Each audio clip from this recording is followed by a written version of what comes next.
Listen, we need to talk. Just put that gun away first. Freeze! And don't even think of touching that shooter.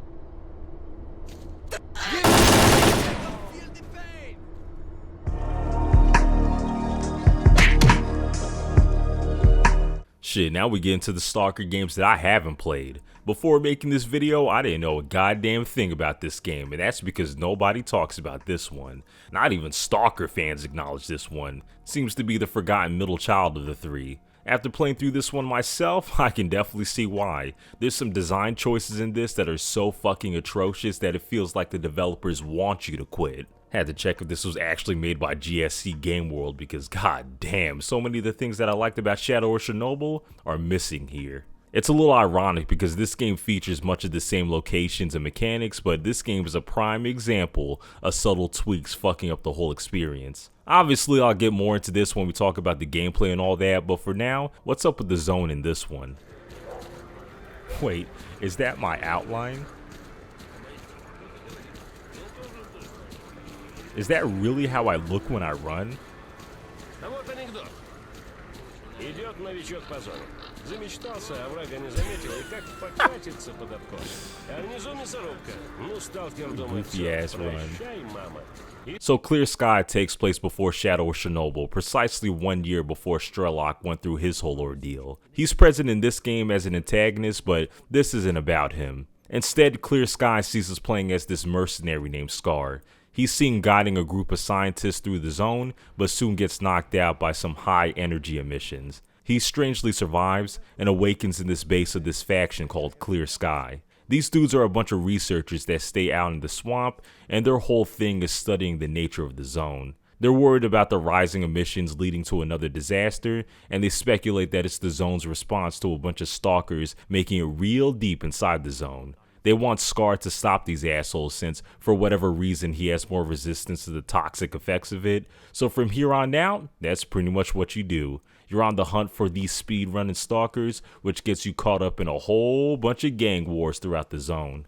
Considering that this game came out only 1 year after the first game, I wasn't expecting any changes at all with its visuals, and yeah, for the most part, this game looks identical to Shadow of Chernobyl. However, on closer inspection, things are a bit smoother looking. Instead of character models and environments looking like a late PlayStation 2 game, shit actually looks like it belongs in the 7th generation. Still not too impressive by 2008 standards, but we are talking about a AA Ukrainian game on an already outdated engine here.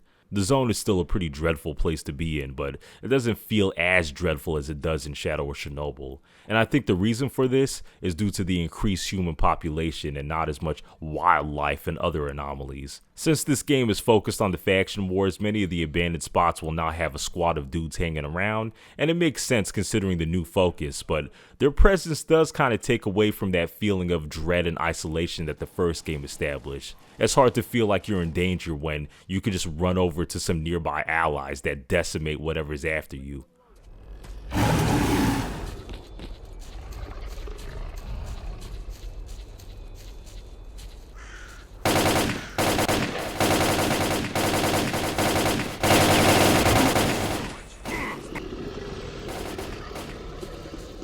The UI has changed, but it hasn't made things any better. The first Stalker's map and quest menu was already clunky as hell to navigate through. This one's like, yeah, let's make things even more unreadable with fucking dots everywhere. That's the least of this game's issues though. Some of the jankiness of the first game still remains. You're no longer going to catch guys shooting sideways from their guns, but getting shot through cover is still on the table. What's absolutely egregious and had me steaming were entire missions not starting up, particularly in the beginning swamp area where you're tasked to capture certain points for Clear Sky. You have to wait for your allies to come to those points for the main objective to update.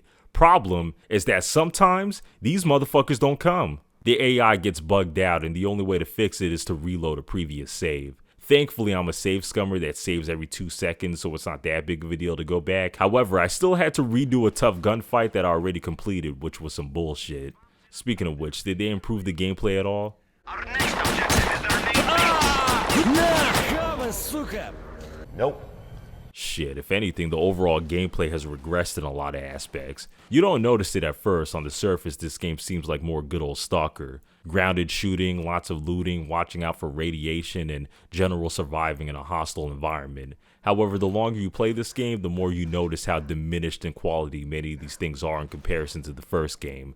Instead of Cardone, you start out in a swamp area, which admittedly is a well-designed zone. However, this game makes the same bad first impressions as Shadow of Chernobyl by arming you with a pea shooter that has the worst hit detection imaginable. But it's not even that, because from the first Stalker, you're prepared for the jank. The bullshit is with how insanely fragile you are this time around. Every hit and shot you take will have you bleeding like a stuck pig.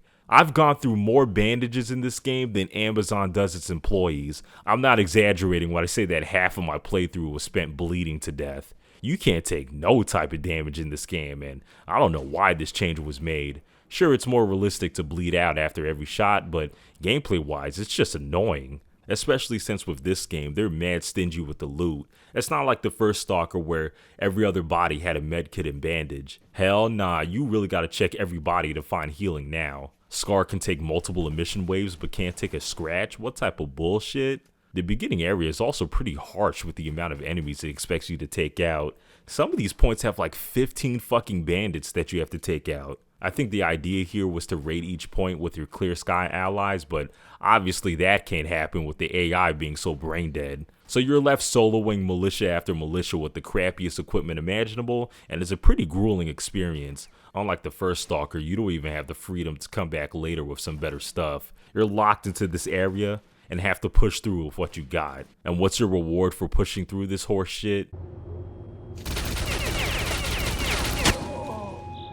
Some more horse shit. Yeah, even without playing Call of Pripyat yet, I can confidently say that this is the worst moment in the entire series. It can't get worse than this. You escape the swamp only to be annihilated by a military machine gun. And unless you're stocked with med kits and know the specific path forward, you're gonna get annihilated. And this is the only real way out of the swamp. Motherfuckers say that you can exit through the top, but that's only if you're lucky enough to have your AI teammates capture that spot. This is where the main questline leads you to anyway. The game essentially leads you into a death trap. I wouldn't be surprised if this is the moment that a lot of players uninstalled, because this is horrible game design. Like, what were they thinking? Was this shit even play tested? Man, I was close to quitting this game here, and I probably should have, because even though we're back out in the regular zone again, things aren't exactly the same. The general flow of this game was once again just doing a bunch of fetch quests and the like. However, there's way less of a focus on facing the occult and more on engaging with these faction wars. All of the factions from the past game are present here with strongholds in different locations, and most of them can be joined if you're on their good side. Joining a faction affects things in some interesting ways in that rival factions will automatically be in opposition. So if you join Freedom, Duty are now the ops, and if you join Loners, the Bandits are now the ops, and vice versa. It can make your playthrough a lot tougher than it otherwise would be, because eventually you have to venture into the domain of one of these op factions, which means a lot more tough-ass gunfights. Makes things pretty fresh on repeats though, and you get access to some pretty good equipment, so there is an incentive. However, just like the Clear Sky faction in the beginning, it's buggy as shit, and there's no way to completely dominate an opposing faction from what I saw. Joining a faction is completely optional, as the main questline doesn't have much to do with them, but it's pretty clear that the game wants you to engage with them, as playing this game neutral leads to it feeling like a hollower Shadow of Chernobyl. I don't know for sure, but it feels like the increased human population has decreased the population of everything else. You can stroll through this game for a hot minute without running into any mutants or wildlife. Not saying that the first Stalker game was filled with them, but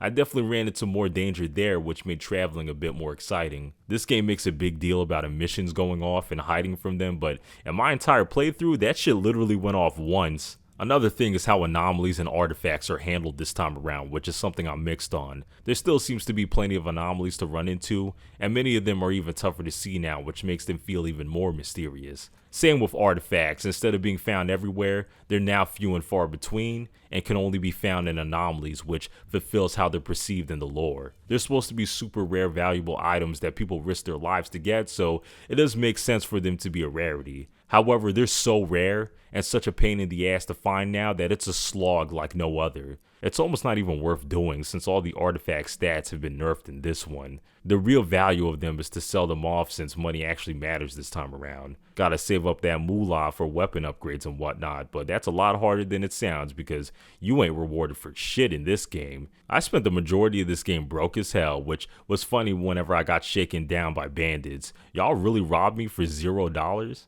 But the vibes aside, the main reason why I don't like this game as much as the first Stalker are the missions and that god-awful final stretch. The main missions in this game aren't as interesting. Most of them are walking long distances to talk to a guy, picking up an item, or clearing out a camp. Things that would be side quests in the last game. Shadow of Chernobyl had all of this, along with these longer quests that had you dive deep into some real cursed areas that escalated in both creepiness and difficulty. This game, not so much, and it was a much drier experience if you ask me. And then you got the final stretch from Le Mans to Chernobyl, which felt like they were trying to outdo how awful the final stretch in the last game was. Actually, I want to include Le Mans in that. Le Mans was actually a pretty cool area. It felt like a tighter, more detailed Pripyat. That's not often that you get into these urban skirmishes, so this was pretty refreshing. However, it's here where another big issue with this game rears its head.